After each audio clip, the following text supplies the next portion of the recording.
Hello everyone. Once again, I'm Raghavendran. So today we are going to be seeing how to make a simple web view application in Android.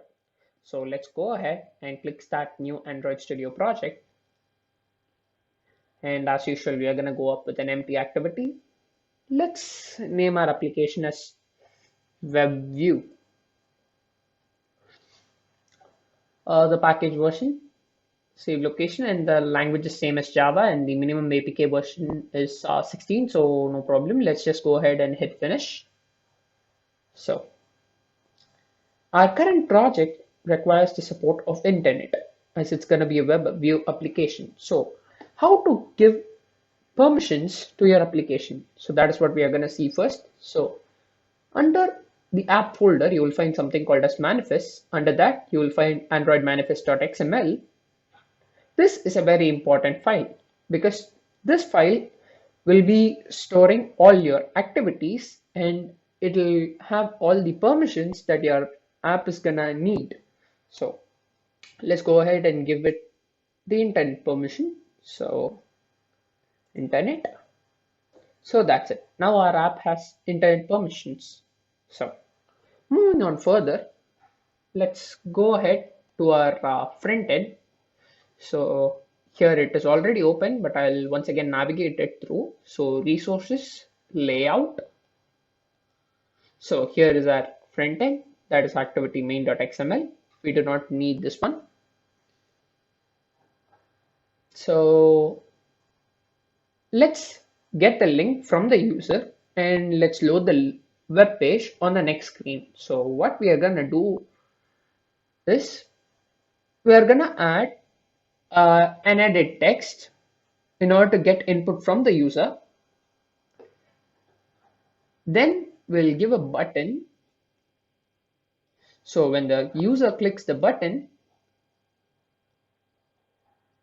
the link from this page will be transported to the next page, and then our website will be loading on the next page. So that's what we are going to do now. So let's destroy this one. Let's drag it down a bit and place it right there. So we cannot leave this page empty, so we'll just cook up something in order to make it look better. So let's go ahead and give it a color, background color accent. So I think this is okay. Now, as usual, let's, instead of having the name, let's have a hint.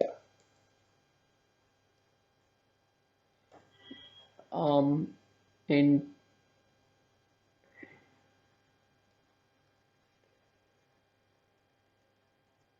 So let's have a hint. So that is gonna be enter a web link. So that will be that. Then we'll change the button as load page, load website. So all of it is done. Let's just go ahead and once again go through the process of adding an icon or an image to your Android application. So let's go ahead and find our resources. So here is our resource. We are just gonna copy this from here. We are copying that from here. We are just closing it down. We are coming back to our Android. We are going into the drawable folder. We are just pasting it there. So we get our image over there. Yep, okay. So yes, once again, let's rename the file a bit. So the file should not contain any other parameters other than alphabets. So we are just renaming it to png fuel.png. So let it be png.png. So let's hit OK. Now the file is dropped here. We are going to add a web view. So in order to do that, open your palette, drag your screen a bit, get to common, drag and drop your image view. So let's select our image. Let's take it top. Let's constrain it. Make it a bit small. That's it. our job is done. So now we are coming to the important process. So when the user enters the web link over here, we are supposed to transport the text from this page to the next page where the web page will be loaded, right? So in order to do that, let's get to our backend. Let's grab all our front end assets. We'll be needing this thing, which is edit text, and we'll be needing this button, which name is button. So let's get to our backend. So as you remember, we're going to be needing an edit text. So let's name it as link.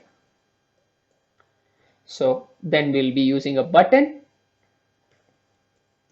Let's name it as btn. Let's connect our backend components to our front end items. So we're going to be using link equal to find view by id dot id dot. So the name was edit text. So this is edit text. We have connected our link. Now we'll connect our button find view by id dot id dot button. So that's it. We have connected all our front end components. So now we get to the most important part. So when the user clicks the button, what is going to happen is to be specified, right? So let's get to our front end once again. So in the button part, when the user clicks it, that is on click, we'll specify a jump to the next screen. But see, it is showing an error. Let's see why it shows an error. So you see, the error is because the corresponding method handler is not found. So what we are gonna find is, so there is nothing called as jump in the backend. So that is what it is saying. So it also suggests an alternative, that is create a method jump view. So we are gonna be hitting that. So we get an appropriate method for that. So now in this method, we would have to get the text which the user has entered in our edit text, that is over here. So this is what we are going to do. Now we are going to be, so that is our link over here, that is our edit text. So we are going to be getting the text from there. So the text is again going to be a string. So let's name it as, name a string variable. So which is string s. So that's done. So we are going to be getting the value and storing it over here. So s is equal to link dot get text. Still it shows an error because it is not a string. It is still an edit text object variable, so object value. So we are just going to be hitting dot to string. So now the error is clear. We just got the value and stored it over here. Now we have the next important part, to get from this place to the next screen. So in order to do that, we are going to use something called as intent. So intent equal to new, where we are creating a new object.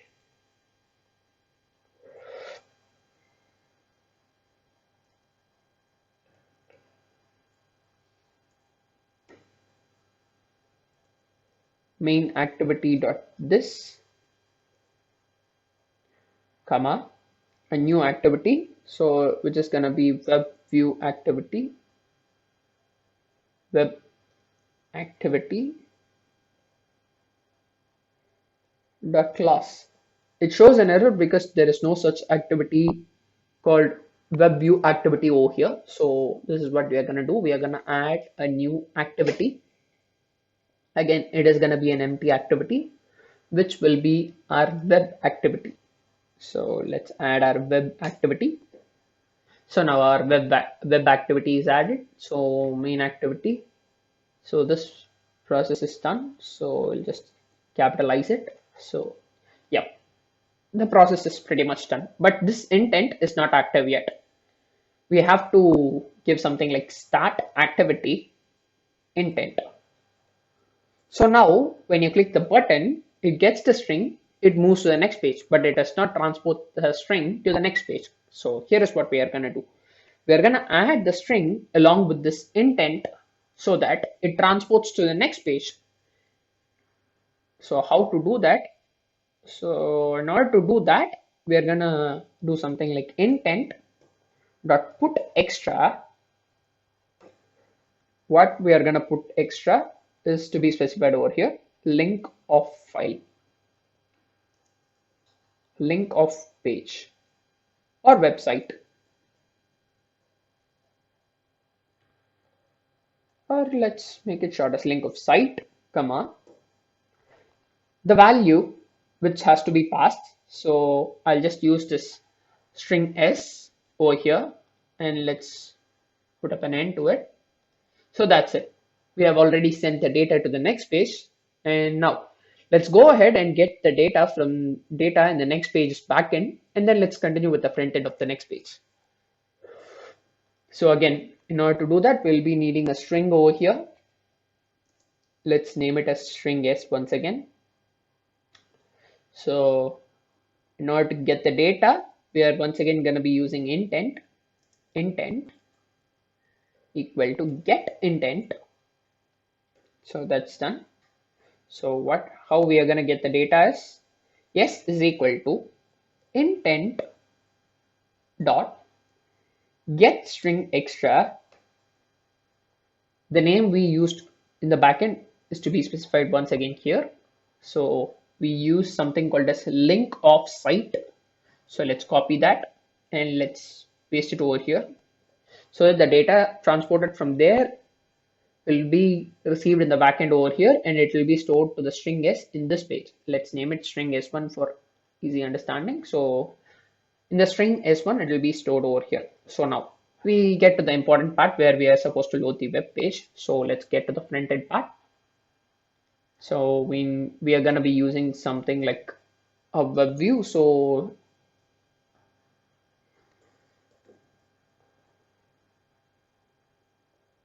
web view, match parent. So that's it. So this is what we are going to do. We have already added. Let's just go ahead and add all the constraint stuff. That's it. Everything is done. Let's give it an ID. Let's name it as web. And you say it won't display anything because it's a web view. So let's get back to our backend and let's do all the other needed stuff. So now we have a web view in our front end. So let's get a web view, name it W, close it down. So let's come down here. So tab W equal to web view find view by ID dot ID dot web. So that's it. We have connected our front end component to our backend. So here on, so now we are going to be instantiating the instance of this thing. So let's put up new web view dot this. So it instantiates a new object of the web view class. And then let's go ahead and get the settings, w dot get settings, get settings dot javascript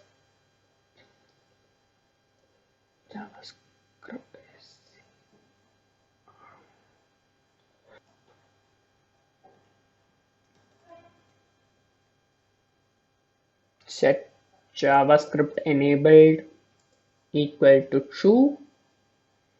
So now our web page which has a backend with Java script will be loaded into our app, so we won't be facing any problem over there. So now we're gonna do something like w.set web view client.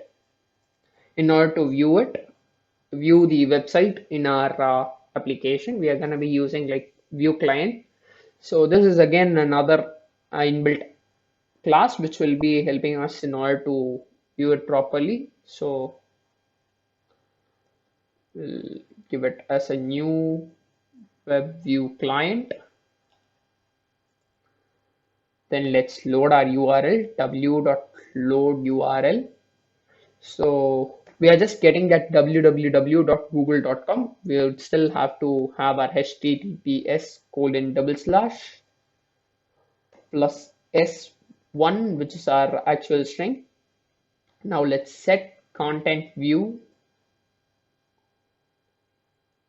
as our web view. So now all the part is done. So now we are actually done with our web view, and we'll be able to see our web page and our application.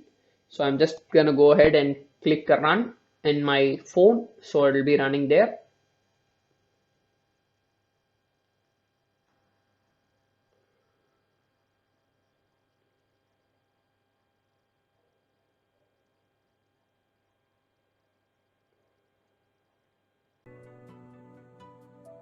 So guys, just go ahead and open the application, hit whatever link you want to. I'll just hit as github.com. It'll just be loading the link. So here it is. Yep. That's it for today, guys. So I'll just I hope I'll see you in the next video. So on the next video we'll be discussing more briefly about web views and APIs, and how to scrape Instagram and the web. So once again, thank you everyone.